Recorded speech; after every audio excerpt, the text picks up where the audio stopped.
What's up, baseball fans? Now, I'm sorry for getting this episode out so late.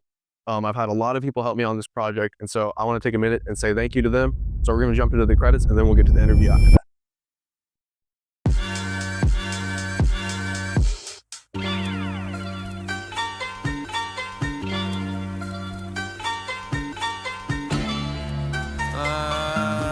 Yeah. Free to the free, yeah.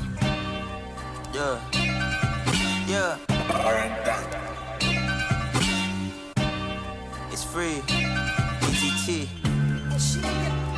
I was chained up and down to the Lord, sent me free, now I'm making it work. Me and patience, we ain't spoke for a minute, been really distant, but still praying it works. Quiet prayers, mama said the corner of my bed was sleeping, she was praying I work. To make a living, find a key towards my greatness, like keyboards they be playing in church. Okay, all my trials and tribulations, sticky situations, anyone faking, I lead to the God upstairs. Too impatient to be great enough to make a change, I lead to the God upstairs. Hope for the kingdom, most of voice glowing up fame, I lead to the God upstairs. Couldn't for me into taking a live, it could break down, so it's stuff. I didn't fight to be like this. I tend to doubt and wonder why he mean be like this. The heart below my 10th time ain't really been righteous. I lay my head to see eyelid. The only time I reach a piece, it don't need finding. Then wait to flash of sun rays, I see lightning. Every day ain't easy. I pray the Lord will free me. I'm holding on, but I fed upon it, says faith, family needs me. I told my soul the Lord's prayer, one of those feels cure my soul.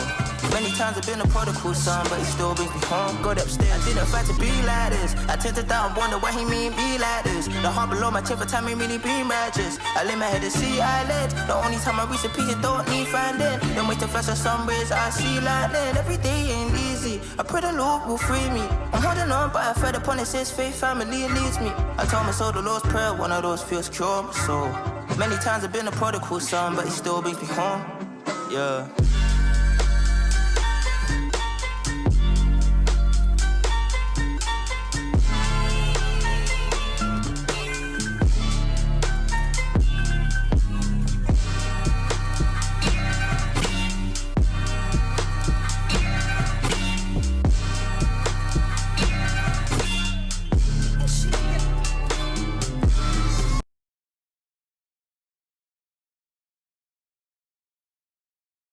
Who am I with today? Johnny Johnson. All right. So, Coach Johnny Johnson, you're the head coach at James Clemens Varsity Boys Baseball, correct? Yes, sir. So you've been in the baseball business a while now. Mhm. How old were you when you first experienced baseball? Well, I mean, the first playing experience would have been, I guess, about 5 years old, like most people playing T-ball. First that I remember, when you're a little kid, you probably had a bat and ball and that kind of stuff. But the first memories of baseball or T-ball. So from T-ball to now, how many total years would that be in the industry?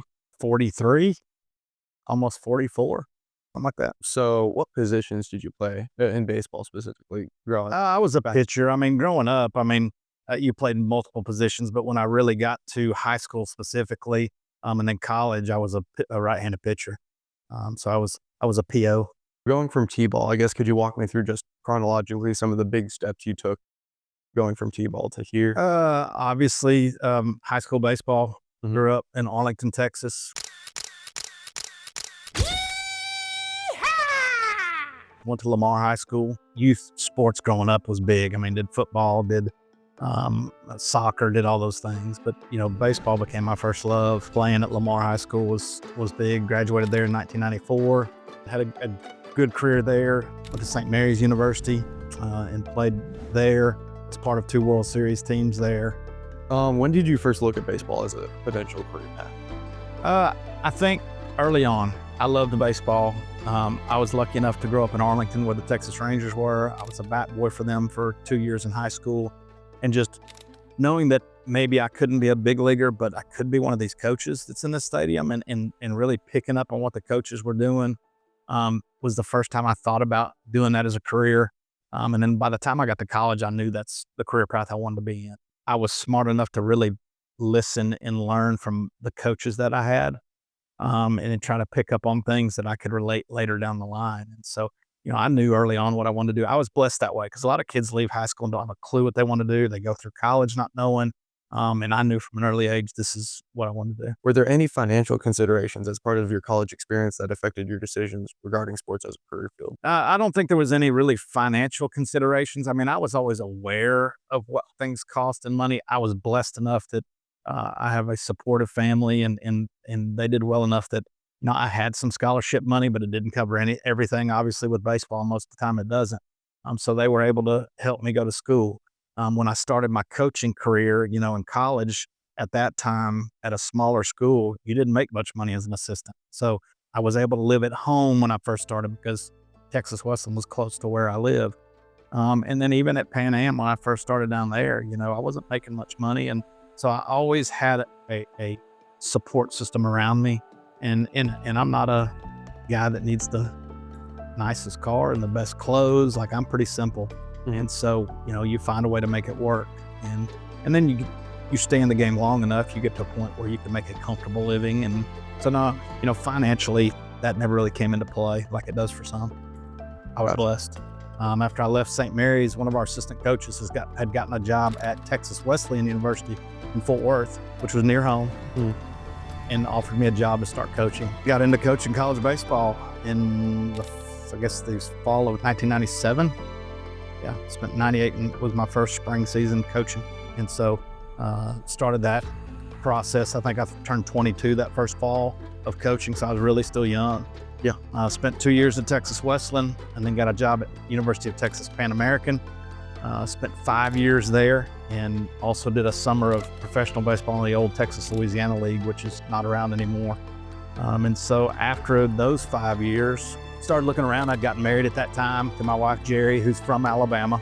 And so when I started looking for a change, looked at jobs in Alabama and happened to come across Fort Payne High School listed on the Alabama High School Athletic Association website.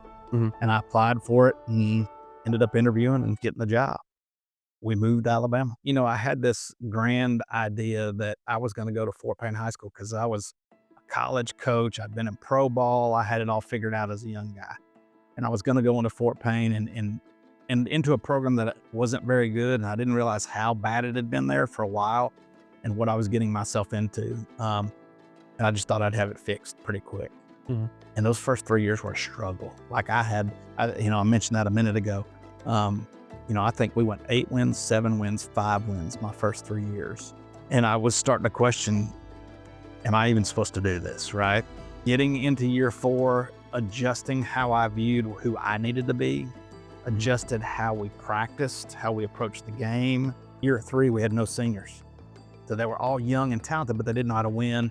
So that little setback of 2 to 3 years there really made me refocus who I wanted to be as a coach and how I needed to approach high school baseball. We went from 5 wins to 20 and then went on a roll there at Fort Payne for about the next 6 to 8 years. And it was a lot of fun, but that setback in year 1, 2, and 3, after I thought I had it figured out and would have it fixed, really helped me kind of create who I wanted to be down the road. Yeah, I mean, honestly, when I took the Fort Payne job, I thought that would just be a pit stop and we'd go somewhere else and we'd keep doing the coaching life, going from place to place. But it quickly, became home for a number of reasons. We had our son while we were there, made good friends, and it really took some time, but we built something there that was kind of ours. It became, whether it was the facilities, whether it was winning baseball games, guys going to college, like it kind of became ours. Ended up staying there 14 years. You start to go, okay, what else is out there? And there was some other circumstances that caused me to start thinking about leaving. John Thomas was about to go into middle school sports. He was going to be a 7th grader. And then if we were going to leave, we needed to do it then.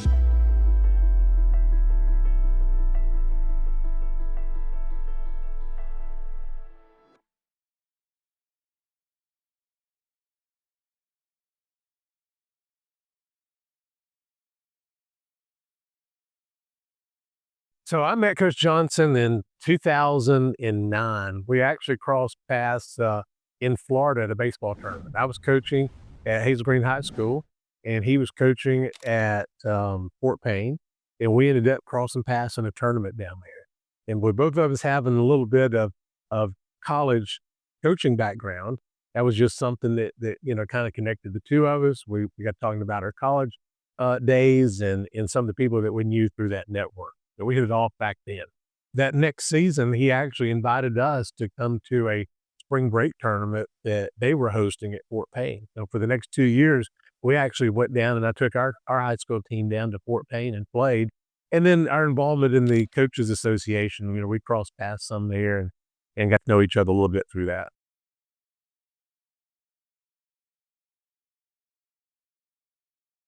So Coach Johnson is more than just a coach. She's actually a teacher of the game. So I see him as an instructor of the game. You really have two philosophies. You got the rah-rah guys. It's all about motivating and all about intensity. And then you have guys like Coach Johnson who actually are teachers of the game, not just one specific position, but he's got knowledge of everything: outfield play, infield play, catching, pitching, hitting. Outside of the 25 plus years of experience that Coach Johnson has and the knowledge that he's gained, he's still very hungry when it comes to learning and wanting to be better at what he does, whether it's embracing technology like the blast motion sensors or the Rapsodo. He wants to continue to grow. And the Manjaro drills that we do is, to me, a great example of that, where he's gone and taken an area, the position that he didn't play, a position that he didn't have strength in, and now he's become one of the best infield instructors that we have in probably the state, because he went out, studied, learned, networked, even brought individuals into camp, went to those camps, took notes, took video, and has implemented that into our program. And if you look, go back and see how many middle infielders and how many infielders we have playing in college over the course of the last 3 years. And that number is drastically increased. We had a second baseman last year that's now gone and played at the college level. We've had our shortstop from the year before go and play at the college level. I mean, our infielders that we've turned out and put in the college level has increased drastically. I think that's a great example of his commitment to, being a lifelong learner in baseball. Being a teacher of the game, I think, is the best compliment I can give him as far as the coach. In addition to being a good teacher of the game, he's really good at building lifelong relationships with his players. And I think that's been evident with as many ball players that have come from Fort Payne up here to support him in his first game here as a head coach, to playoff games that we've had. We've had former players actually come and be in our dugout with us to support him. And I think that just demonstrates the commitment that he makes to building those lifelong relationships with the players. He's got a special place for his players in his heart that doesn't go away.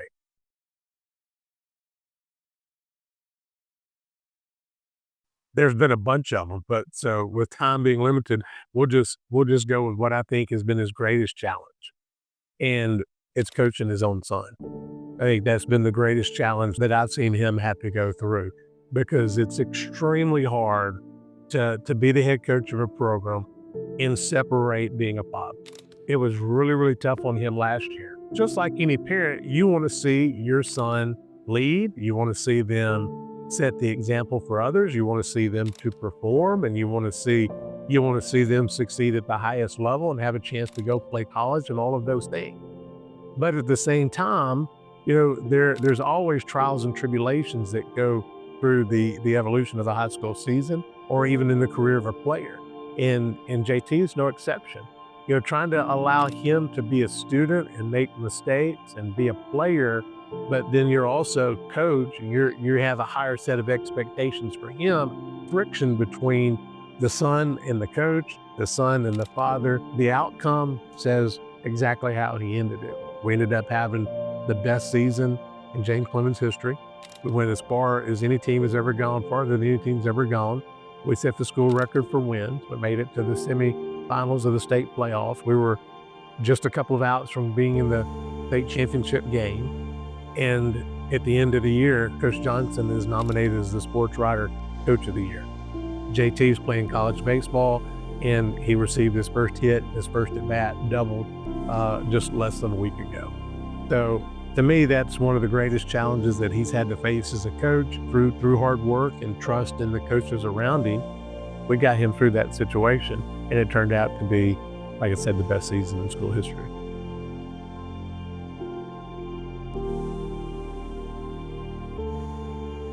The most memorable moment definitely goes back to last year, and being able to celebrate down at Hoover when we won that round of the playoffs, advancing to the semifinals, and seeing the joy in his face. And not only that, but the joy of our team, knowing the struggles that we went through, from the personal struggles between coach and son to the injuries that we battled through the course of the year, and just seeing that group come together and succeed. When that last out was made at Hoover last year, that was definitely the most joyous moment that I've seen in sport.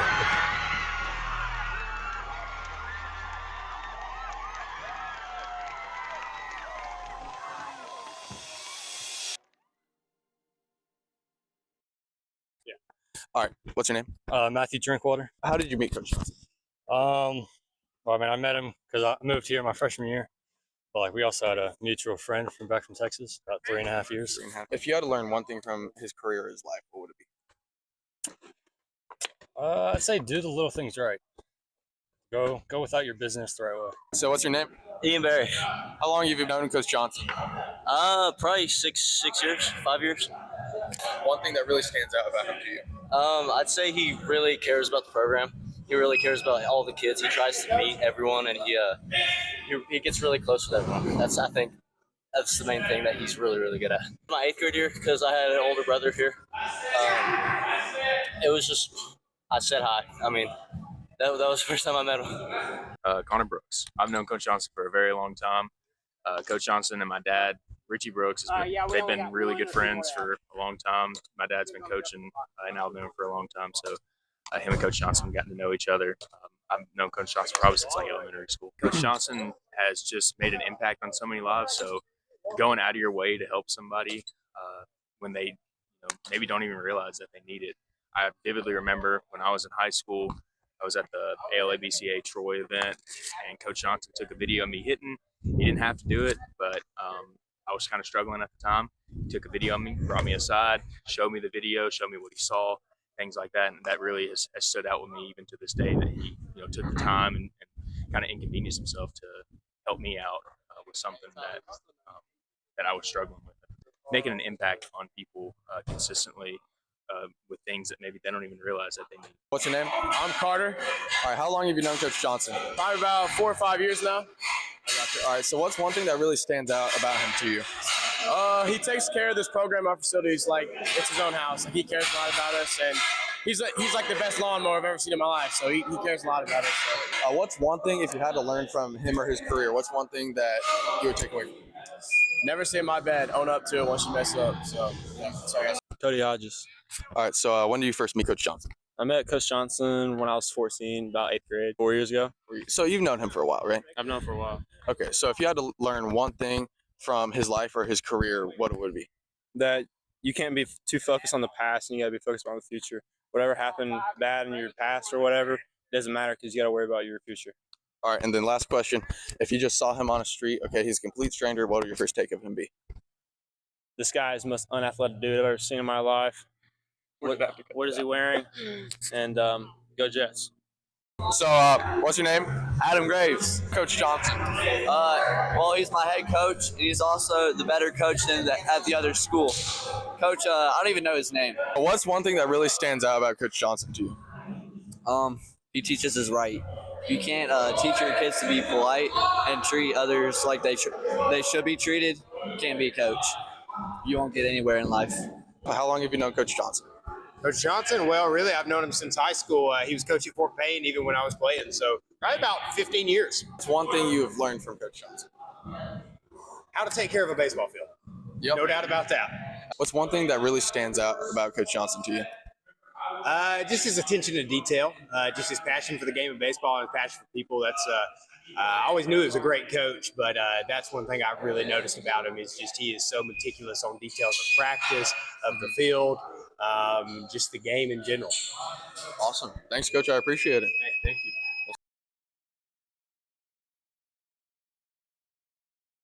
James Clemens was open, and I was blessed enough to get my foot in the door for an interview, and it went well. And we've been here for, I guess, going on 7 years. What would you say your biggest career path success is? Ooh, biggest career path success. I think that changes the more mature you get. I think early on you worry about wins and losses and trying to win championships. I think now it's just seeing your guys succeed beyond James Clemens High School, Fort Payne High School. Guys go out and chase their dreams, whether that's baseball dreams, whether that's educationally, whatever, just seeing guys become successful. Obviously I like to win and I don't like to lose. but I think your focus changes on what success is the longer you're in this business. And so seeing those guys go out and chase dreams and be successful doing that is really big. Well, I just think that our job as coaches at the high school level is bigger than wins and losses. I think that, there's so much that goes into sports, and especially baseball, the failure side. We fail so much of this game, making sure that they know how to handle failure, how to handle constructive criticism, that we're not attacking you when we coach you and coach you hard. It's just constructive criticism trying to make you a better person and a better player. There's some of those life lessons that relate well beyond the field of play that I believe that's invaluable at this age. I think that they're not taught in our society now like they used to be. I think that they pick those things up from us. And so investing in those players' lives and teaching them how to be better human beings, again, goes back to what's my greatest accomplishment, right? I just think that we can be way more successful teaching young men how to act and how to respond even more so to adversity than just letting them be who they want to be and being okay with it. I don't believe that just let them play and all that stuff that's popular to say now. I think we got a greater responsibility than just balls and strikes and bunt coverages. This past season, you suffered a saddening loss to Bob Jones in the semifinals. Oh yeah. It was a tough one. To be real honest, it's tough in the moment because I know how close we were to making the state finals, and it was to your crosstown rival, right? That hurts. But I could not be more proud of how we got there and with the group we had. There would be very few people across the state that would say James Clemens High School is going to be in the Final Four in 2024 and play to a one-run Game 3 to go to the championship. There's nobody across the state that would have picked that, but the group believed it. They worked, and they believed in what we were selling. Like, they bought into what we were trying to get them to do as a coaching staff. So, yes, do I still remind our team this year that we are a couple of catch and throws away from being in the finals? Absolutely. Like, I'm not going to let that go because we're going to learn from it.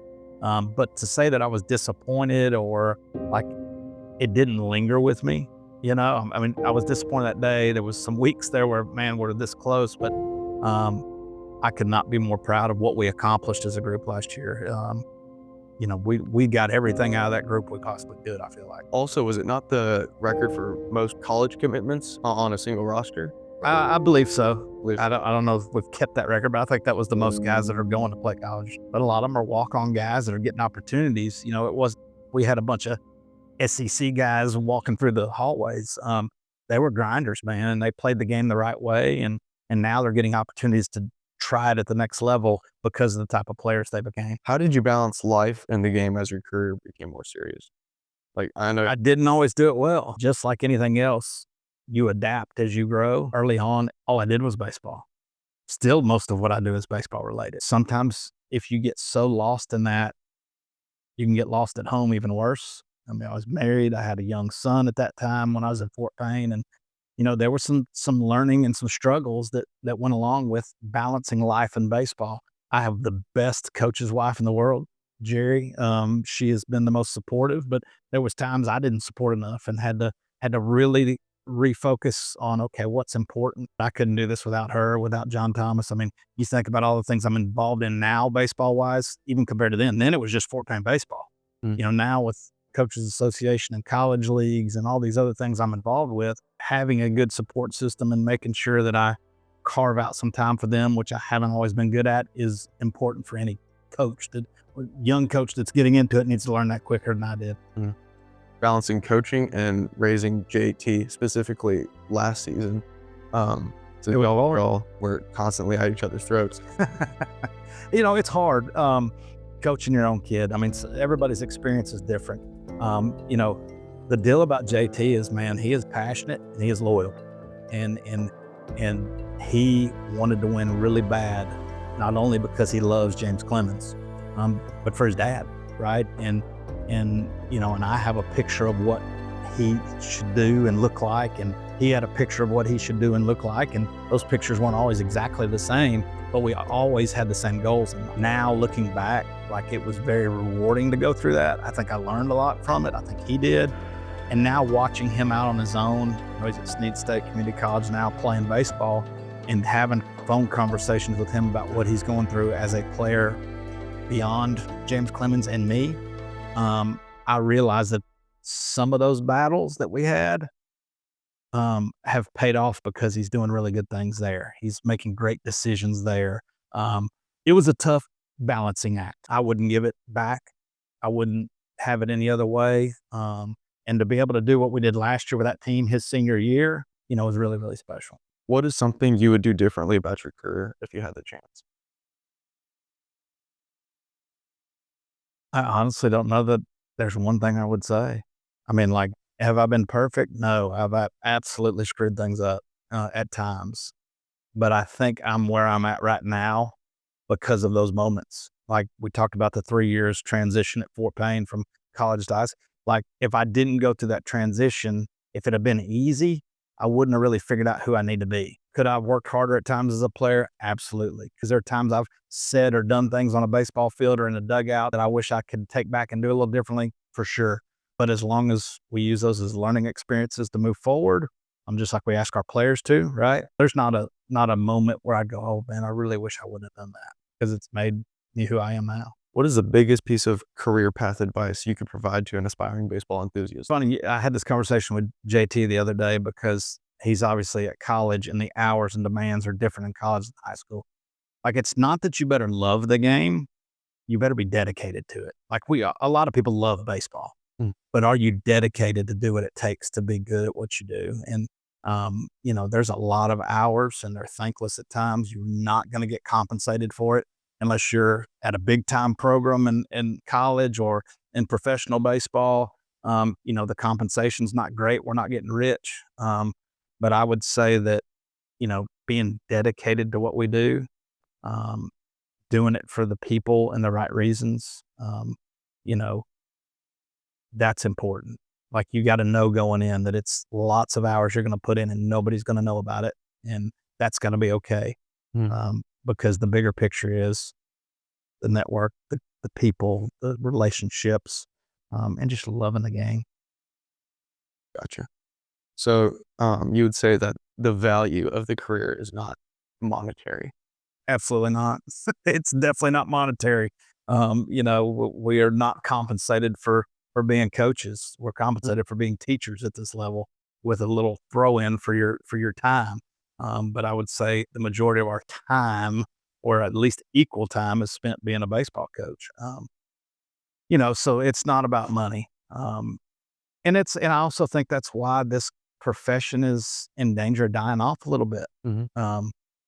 It's a lot easier for people to not go get a teaching degree and deal with being in the classroom and just go be a travel coach and get compensated for being a coach and giving lessons. Like they can probably make a lot more money for baseball going and doing lessons and being a travel ball coach. It's a lot more difficult to go get that teaching degree, be in the classroom and in the hallways with these guys every day, come to baseball fourth block every day and work year round. Like it takes a lot of investment to come do what we do. And today's society don't want to invest in that. It's difficult, and being a teacher is difficult. Like that's the most difficult part of this job is the classroom part. And I just make sure I say that and tip my cap to the rest of the guys that are in the high schools still doing this and trying to do it the right way. Because I do think if we're not careful, we're a dying breed.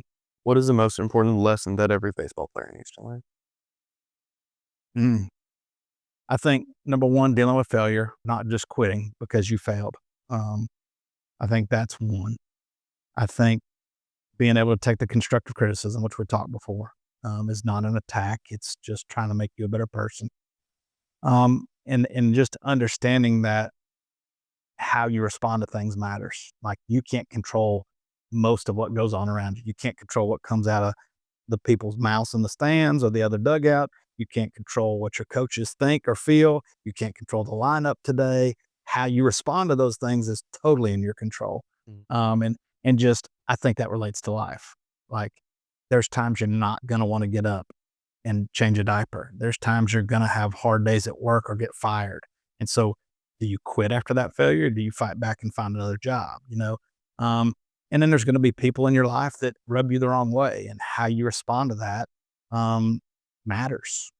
You know, a lot of people can hide behind a screen nowadays and do some things like that, but how you respond ultimately dictates how your life goes, how you feel about things. And those are all things that are baseball related that I think relate to life, that are important lessons. What's the best restaurant and dish from your hometown? Oh man, being from the Dallas-Fort Worth Metroplex, there's a lot to choose from. But when I go home and I'm in North Arlington, um, the one thing I can't get anywhere else that I get there is breakfast tacos. So there's a Marquez Bakery not far from my house. Actually sits like in the shadow of Cowboys Stadium, AT&T, near the Rangers' new ballpark. And man, if I go get some Carnegie Salad tacos or some bean and egg tacos for breakfast, like I could eat a box full of those right now. That's the one thing like over here I can't get. I can get Mexican food, I can get a steak, I can get those things. But that's the one thing that when I go home, I got to hit Marquez while I'm there. Do you see your career ending at James Clemens? Do you think anything else might on the rise in the future? You know, that's hard to say. Because at one point in my career, I thought I would be at Fort Payne until JT graduated, and I wasn't. I am very happy here at James Clemens. You know, if you count this year, I've got 5 more till I can retire in the state of Alabama. You know, I don't see baseball ending for me in 5 years. I don't think that that's real. I think I enjoy doing what I'm doing too much. You know, so does that mean I'm done in 5 years and find another adventure? Am I having so much fun here and we're winning so much that I can't walk away? I mean, you just don't know. I mean, there's part of me that would like to get back into college baseball at some point, enjoy that again at a smaller level, a junior college, something like that. But, you know, we've got it really good at James Clemens High School. The people we work with, the facilities we got, the administration we have here is top notch. The young men we get to work with, like, there's no reason for me to want to look anywhere else right now. And so, yeah, as far as my future, I don't see anywhere else to be than right here being a Jet. We're here and we're going to be where our feet are. That's another saying you hear from people all the time is be where your feet are. And James Clemens is a good place to have my feet. You know, I think it'll be whatever he wants it to be. You know, he's done a great job at everywhere he's been. There's no disputing that. He's done an amazing job here at James Clemens. I think that in the near future, we're going to take that resume and it's going to be bulked up with some state championships. I really believe that that's in the future of what's ahead for James Clemens and under the tenure of Coach Johnson. So, you know, like every coach, there comes a point to where you're probably going to retire from one and start thinking about your family and the financial aspect of it. And I could see him easily going and coaching at a private school where you can have a second income coming in. I could see him going to maybe a private college and having that second income, or maybe going to a junior college outside of state somewhere. Who knows? Johnny, see him going back to Texas and maybe coaching in college, you know. But it'll be whatever he chooses to do because he's earned that. Zero doubt.